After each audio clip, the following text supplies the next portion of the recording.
আসসালামু আলাইকুম রহমতুল্লাহ বরাকাত। Good morning. আমি ইতিহাস মন্ডল বলছি। বর্তমান প্রেক্ষাপট নিয়ে কিছু কথা বলবো।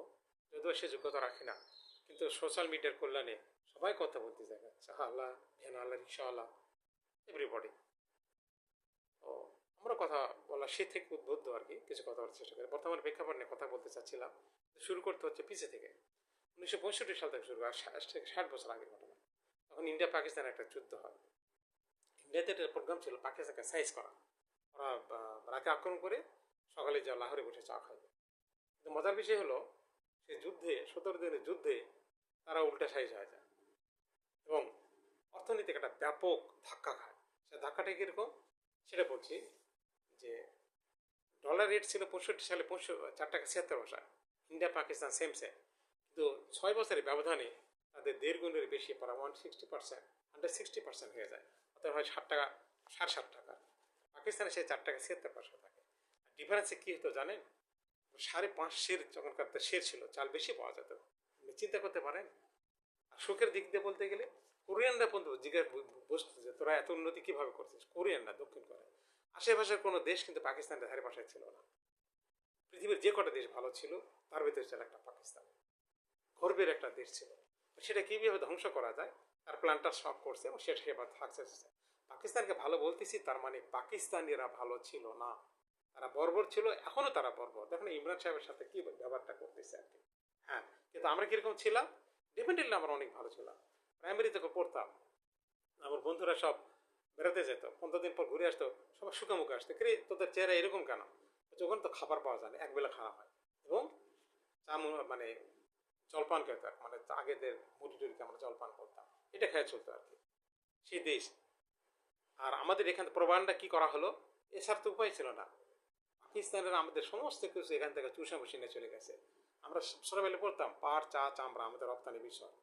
এতই নাকি রপ্তানি হইতো, এতই নাকি টাকা তার থেকে। এখন সেটা কোথায় গেল? প্রবানটাকে আমরা বুঝতে পারি না। এটা বোঝার জন্য 53 বছর সময় লাগে না। ঠিক। তো এখন ওই প্রমাণটা আপনারা যদি না বুঝতে পারে, এখন একসাথে দেখেন চোখের সামনে যেটা প্রমাণ হলো 5 আগস্টের পরে আমরা হিন্দুদের কি অত্যাচার করলাম আমরা। যারা ডাইরেক্ট সরাসরি ইয়াতে ছিল না, তবু তাদের অনেক সেভ করছে সবাই। কিন্তু সমস্ত ভারত একইভাবে প্রমাণটা করলো যে হিন্দুদের শেষ করে দেওয়া হয়েছে, তাদের ঘর বাড়ি লুটপাট এটা ওটা। সারা ভারত এক হয়ে গেল প্রমাণটা করার জন্য। ইভেন আমি হেমা মালিনীর মন্তব্য দেখলাম, আশ্চর্য হয়ে গেলাম। তারা একজন শিল্পী, তারাও পর্যন্ত এই কথা বলতে, ধর্ম দিক দিয়ে তারা কত বড় সিরিয়াস দেখেন। কোরআনে আসছে না আমাদের বিরোধী হলো আপনার ইহুদি এবং এই মূর্তি পুজো করা। দেখেন ফিলিস্তিনিতে যুদ্ধ হয়, সে যুদ্ধে সারা বিশ্বের লোক কেউ যায় না, ইন্ডিয়া থেকে যায়। এখন যারা আমাদের তার বন্ধু ভাবে, তাদের সাজেশন নেয়, তাদের সাজেশন আমাদের কি হয়েছে সেই কথা কিছুটা এখন শুনুন। তখন থাইল্যান্ড আমাদের পার্শ্ববর্তী দেশ, তাদের রেট ছিল কিন্তু আপনার আমাদের, তাদের ছিল 21 টাকার মতো, 20 মাঠে। এখন তার ওই অবস্থায় আছে, তাতে হয়তো ডবল বা সামথিং গেছে। আমরা কোথায় গেছি? প্রমাণটাতে কিভাবে আসছে? আমাদের তখন উদ্বুদ্ধ হলাম ঠিকই, আমরা মুক্তিযুদ্ধ করলাম,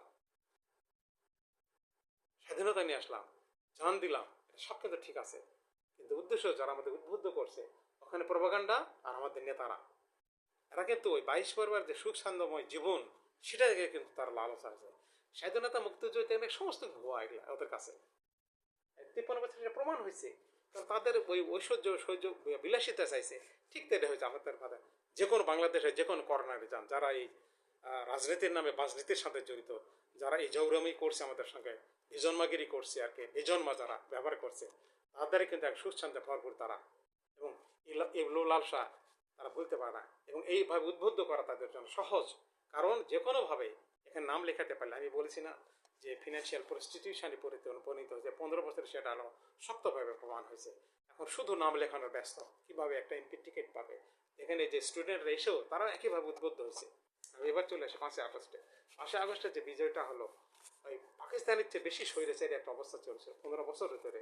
সমস্ত লোক এক হয়ে গেল এবং আমাদের বিজয়টা আসলো যখন আবার ইউনিটি হলাম, আল্লাহ তরফ থেকে আসছে, সেটা আমি আগে একবার বলেছি আর কি। এর আর ডক্টর ইউনুস স্যারকে কোথা থেকে নিয়ে আসা হলো? হসপিটাল থেকে নিয়ে আসা হয়েছে। উনি তো আসতে চায় না। ওনার জীবনের একটা সবচেয়ে বড় ভুল যদি থেকে থাকে ডিসিশন, সেটা এটা। আর পূর্বজন্মে ওনার পাপের ফসল এই বাংলাদেশের এই ভারপ্য নিতে যাও। তো হোপলে এখন যেই হোক আপনাদেরকে সার্টিফিকেট দিতে আপনাকে আমরা বলতে চাই, আমি আমার তরফ থেকে আমি শিওর বলি যে যেই দেখবেন ডক্টর ইউনূস স্যারের বিরুদ্ধে কথা বলতেছে সে হলো ভারতের চর 100%। ভারত আমাদের প্রতিবেশী, শত্রু না, সবসময় এটা মনে রাখতে হবে। যারা ভারতের এগনেস্টে কথা বলে তারা কিন্তু পলিটিক্যাল স্ট্যান্ডবাজি করে না, ভারতের সামনে বিরোধিতা করার কোনো দরকার নেই, এটা মানেই না। এটা আমার প্রতিবেশী হিসেবে থাকবো, কিন্তু আগে একটা আমরা দেখছিলাম বড় বড় নৌকার সঙ্গে ছোট ছোট নৌকা আসতো পায়খানা প্রস্রাব করার জন্য, সেই নৌকা ছিল আওয়ামী লীগ ইন্ডিয়ার সঙ্গে সম্পর্ক, আমরা তা রাখবো না। আমরা ছোট সিএনজি বলতেছে না, ট্রাকে বলতে যে ভাই আমি ছোট মেরো না, আমরা ঠিক ওইভাবে চলবো। একটা থাকবে যার যা মনে সেই চলবে, আমার একটা ইজ্জতের সহিত চলবো। ডক্টর ইউনূস স্যার সেই ইজ্জতটা এই লেভেলে নিয়ে আসছে, খলিলুর রহমানকে নিয়ে আসছে সব জায়গায় ফার্স্ট ক্লাস ফার্স্ট। এটা দেশের কতখানি ক্ষতি করবে। আওয়ামী লীগের মাধ্যমে শেখ হাসিনা বা ইন্ডিয়া অনেক ক্ষতি করতে চাইছিল, 15 বছরে কি করছে, যেটা করছে তো করছে আমাদের চোখের সামনে।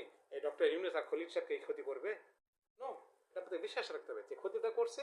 এখন ইউনূস সাহেবের পিছের সঙ্গে যারা আছে এবং এরাই ওদের সেট আপ, সেই এজেন্সির সেট আপ ইনারা, কিন্তু ইউনূস সাহেবের সঙ্গে কেউ নেই, থাকলে দেশের এই অবস্থা হতো না।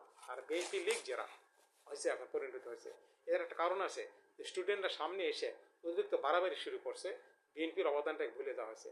বিএনপি লীগ থেকে আমাদের সাবধান হতে হবে, কিন্তু খালেদার যে অবদান, তারেকের অবদান, এটা স্বীকার করতে হবে।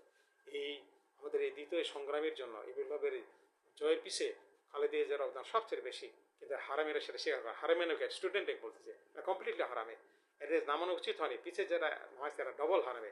হারামিরা এই স্টুডেন্ট নামাইছে, প্রশাসনে ঢুকাইছে, সর্বনাশটা এখানেই করছে। আমাদের যেটা বিবর্ণ করে দিল, স্বাধীনতা যে ফেল করে দিল, এটা সেটা কিন্তু এই একই কারণে। ডক্টর ইউনূসের এখানে কোনো দোষ নাই, কিন্তু আসতেই চায় না, ওনার কোনো পূর্ব যেন পাপের ফসল এটা। এই পর্যন্ত আমি রাখলাম, ভিডিওর কানে চলে গেছে।